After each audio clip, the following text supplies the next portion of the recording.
Hi guys, it's Alyssa and welcome back to my channel, The Divine Venus. And today we are going to talk a little bit about stelliums and empty houses. Now, this is going to be most likely simple. I just realized I've never had a entire video just devoted to this concept and you guys asked me to talk about it a lot. So here we go. Here is my explanation of this.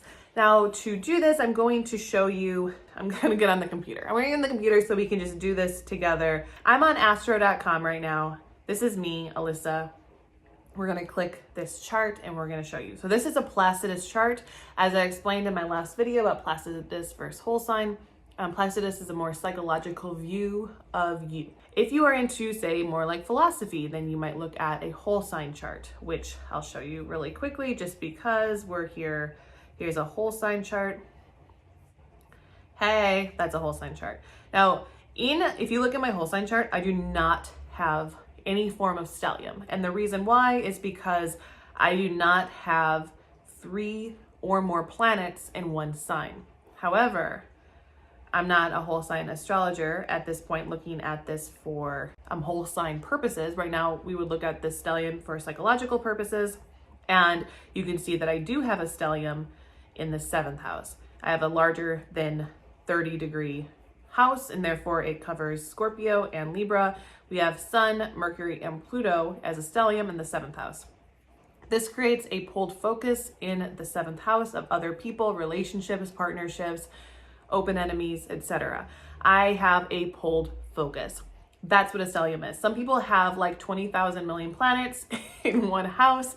They have a huge stellium. It's a bigger stellium, a bigger pulled focus. I've noticed that people with like extra stelliums, it's very common in athletes, people who have a lot of drive and energy in one place. Balance is a confusing thing to talk about. A lot of very successful people don't have very balanced charts. The more balanced you get, sometimes you're getting pulled in all different places. And when you have a pulled focus, you're focusing on one area. This can make you more successful in that area. So here you would read, this is a stellium in the 7th house. I have a lot of energy there. Okay. Now, as you can see, I have 1, 2, 3, 4 empty houses. Wait, my 5th house is empty. 5th house is of children. Does this mean that I'm never going to have children? No, I have 2 kids. That's obviously not the truth. So don't worry, kiddos. Say you have no planets in the 7th house. Does that mean you're never going to get married? No. Plenty of people without planets in that house get married. What do you want to look at, okay? Look at the sign that rules it, okay? So here in my 12th house, Aquarius rules my 12th house, all right? Look at this right here, my 1st house. Pisces rules it. Now, Aries is intercepted in here, and that video is going to come out tomorrow. I'm doing an intercepted sign video tomorrow. But today, we're just looking at this.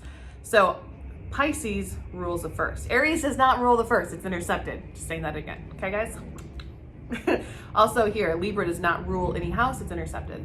So, there's an airplane. And it's raining. I have a lot of extra noises, guys. I am so sorry.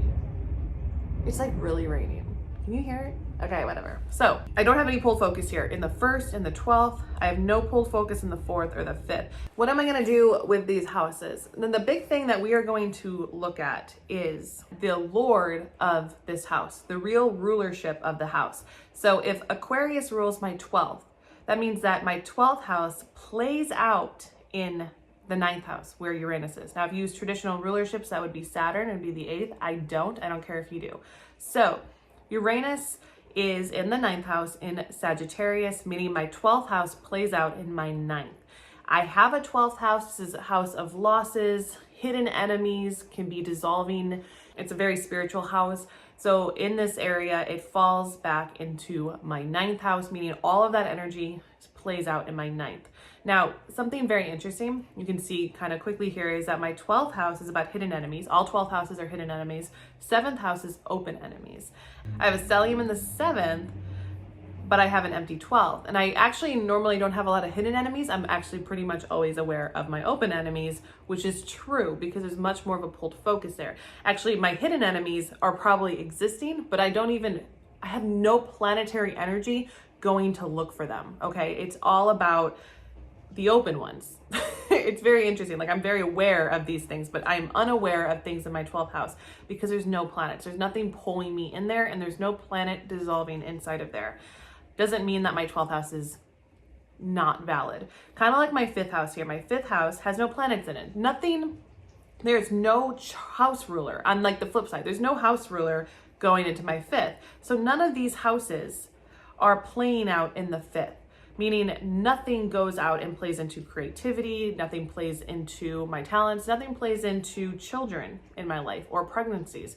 I'm not putting any energy into these houses. But you can see that my 5th house is ruled by Cancer and my moon is in Taurus. So my 5th house plays out into the 2nd. You can also see that Cancer is about family, nurturing, children. I'm very close to my children. I am very nurturing of them, almost too much, and I'm very protective.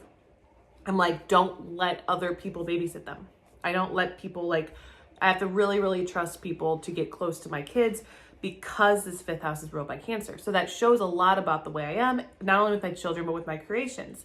Now this energy plays out into the 2nd house in Taurus, which is a lot about how my creations or my children make me money. My children don't make me money actually, but the things that, and they might one day, but the things that I make play out in my 2nd. My talents and my skills and my heart goes into security where I find value. So I find all my value through my creation because each house jumps into another. So even if I have a stellium, say in the 7th house, my 7th house is Virgo. So that actually plays out with Mercury in my 7th. You could say my 7th house Lord is in my 7th house.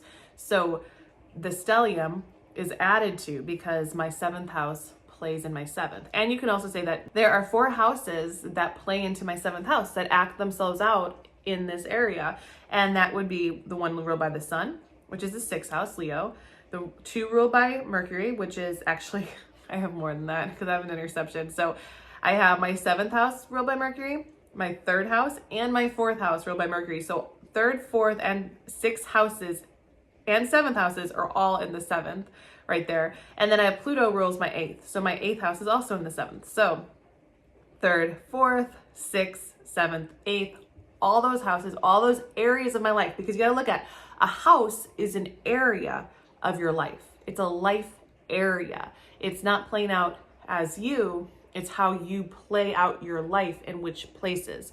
So all of that energy plays out in the 7th house. It's in other people. It's in the other. You can look at the 6th house and what I do, like my daily routine plays out in others. And you can see how I am with my husband and the way that I'm much more worried about him.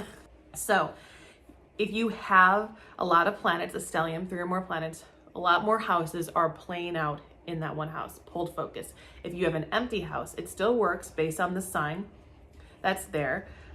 You read that sign in that house, the ruler of the, like Aquarius. You don't read Pisces in the 12th. Pisces isn't ruling the 12th here, it's Aquarius. So Aquarius is ruling the 12th. You read that and then you read out where that house is playing. That is your understanding of stelliums and empty houses. And there's a plane. Okay, bye guys.